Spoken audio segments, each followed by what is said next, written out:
In just the last 30 years, we've seen previously unthinkable advancements in video games, taking 16-bit sprites and swapping them for full 3D hyper-realistic character models. Of course, whilst it's the most immediately obvious difference, it's not just graphics that have changed. Certain expected elements that were part of gaming before have evolved, been replaced, or just cast aside completely. And whilst it's important to celebrate the now and look to the future, there's a lot of weird gaming history packed into the last 3+ decades. So I'm Si for WhatCulture.com, and here are the 8 coolest things gaming doesn't do anymore. Number 8, movie tie-ins. While some quite rightfully turn their nose up when considering cheap cash grab movie tie-in games like Charlie's Angels or the weird Fight Club brawler, there have been real boom periods for turning films into electronic entertainment. Aladdin, for example, was the 3rd best-selling game on the Mega Drive, 007 GoldenEye changed the industry forever, and X-Men Origins Wolverine delivered where the movie completely failed. In today's day and age of squeezing established IP dry, there's actually no shortage of games being adapted from previous franchises. Crafting a game based on, say, the Texas Chainsaw Massacre nearly 40 years after its release is very different to a timed movie tie-in, however. For a while, most major blockbusters would get a game adaptation, even if it didn't always make sense. They wouldn't always be masterpieces either, but consumers knew that and it was part of the experience. Mostly it was a way to enjoy the world of the movie a little bit more, and as marketing schlocky as it sounds, play the film. You could go to the cinema, swing past your local retailer and experience it all over again. This practice is now a thing of the past because games just aren't as easy or as cheap to make as they used to be. Lining up release schedules is much harder these days, especially if you can't prove if an IP is worth the investment. Which is a shame really, because we missed out on comparing the video game adaptations of Oppenheimer and Barbie as well as the films. Number 7, split screen and couch co-op. The advent of the internet changed everything. Without it, we all couldn't have the same exact experience of being teabagged by a 17-year-old Call of Duty player with anger issues and a potty mouth. This aside, online gaming is wonderful because it's a way for us to meet and socialise with players all over the globe. However, it certainly isn't the same as the energy of your friends gathered around a single system sharing pizza, laughs and accusations of screen looking. Now, such a thing isn't totally gone. After all, It Takes Two was built on couch co-op and dominated the Video Game Awards season in 2021 and 2022, proving the hunger people still have for it. However, the expectation of such things in almost every game has been largely forgotten. Every gamer of a certain vintage has memories of split-screen shooting on the likes of GoldenEye and Time Splitters, and in particular Halo,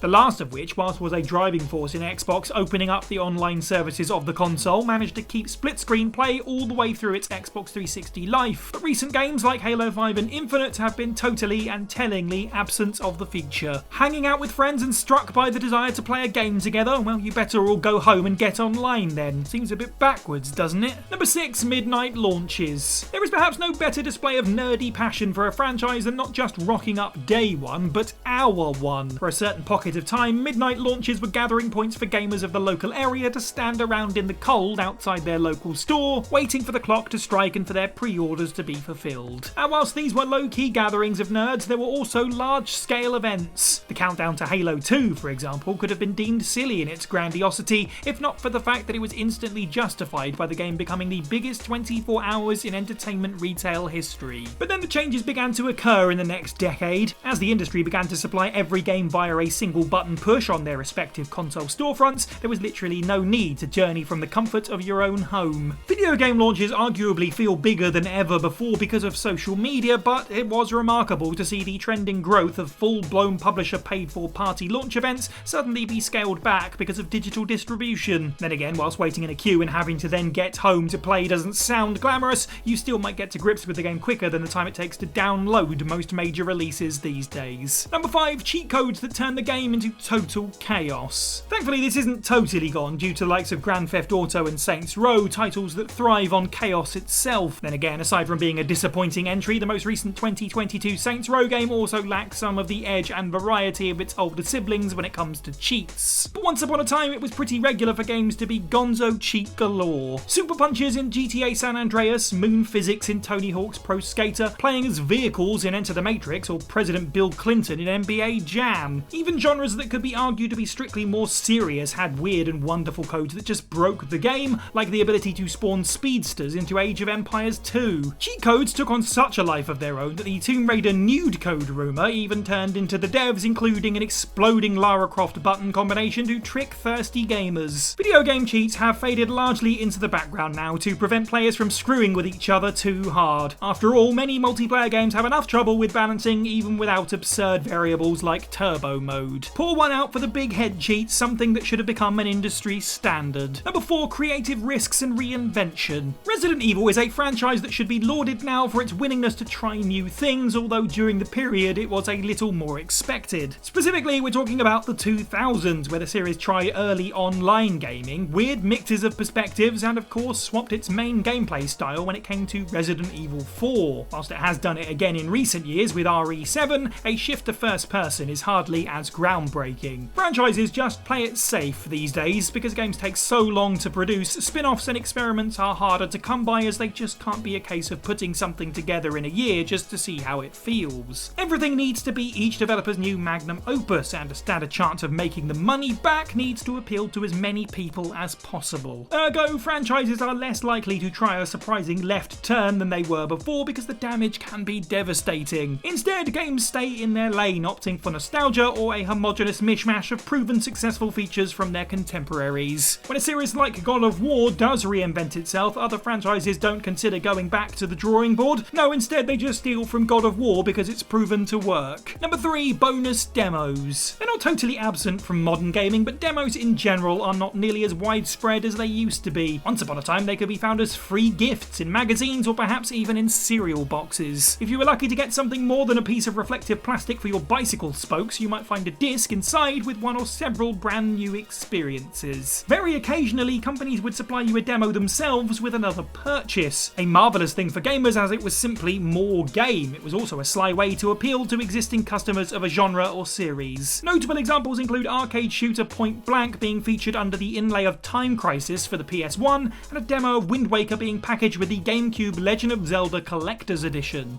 Even more fun, because of just how unique it was Naughty Dog hiding cheat codes in Crash Bandicoot games for upcoming Sony Spyro titles and vice versa, which tied the franchises together and arguably led to their eventual Game Boy Advance crossover games. Because gaming these days is so often about locking a player into a single experience for as long as possible, demos for something entirely different are almost certainly never coming back. Number 2, instruction manuals. Before the digital era, buying and playing a new video game was an entirely different and tactile process. There was the weight of the case in your hand as you queued to pay, excited to finally get the release you've been waiting for. There was the unwrapping of plastic and the snapping open of the case to reveal its contents. And for a long time, the first thing most people would do is reach inside and leaf through the manual. Spending the car ride back home familiarising yourself with the controls, the enemy roster and advice from the developers was an experience that heightened your anticipation. It also made sure that gaming was a wider part of your life. It wasn't just committed to the screen, it was something in your hands. Especially those manuals with gorgeous artwork, character and story lore that wasn't expressed in the game, and tips and tricks. Now, the dissolution of instruction manuals in physical games is a shame, but truly it can be quite fairly argued that it saves a lot of time and money on production, as well as being better for the environment. Ergo, we may well just have to live with our memories and desires. Instruction manuals are awesome, and we don't actually need them, can both be true. And number 1, games actually worked. Of course, the most important distinction between gaming now and gaming of the past is trust. It used to be the only emotion you were feeling hitting the power switch with a new disc or cartridge in your system was excitement. Now people count down to release windows with trepidation, hoping that the game even functions. Because sadly, time and time again, this isn't the case. Recently, Bethesda said they had plans to work on Redfall for the next decade and, quote, get it to be a good game. How in the blue hell are we at this point in the industry where this is an acceptable thing to say? The game released 6 months ago. If not good, it should have at least been tight and functional at launch when development is supposed to have ended. Okay, it's easy to pick on Redfall because of the circumstances around it as a much needed Xbox Game Pass exclusive, but it holds company across the entire industry. In just the last 12 months, we've had disastrous launches from the Callisto Protocol, Pokemon Scarlet and Violet, The Last of Us on PC, and many more. It's a moment that shouldn't be celebrated when the game launches and runs at a steady frame rate with no glitches. You wouldn't expect to read a book and forgive missing chapters or watch a film that constantly changes its resolution. Remember when video game launches were fun and not fraught with this kind of disappointment?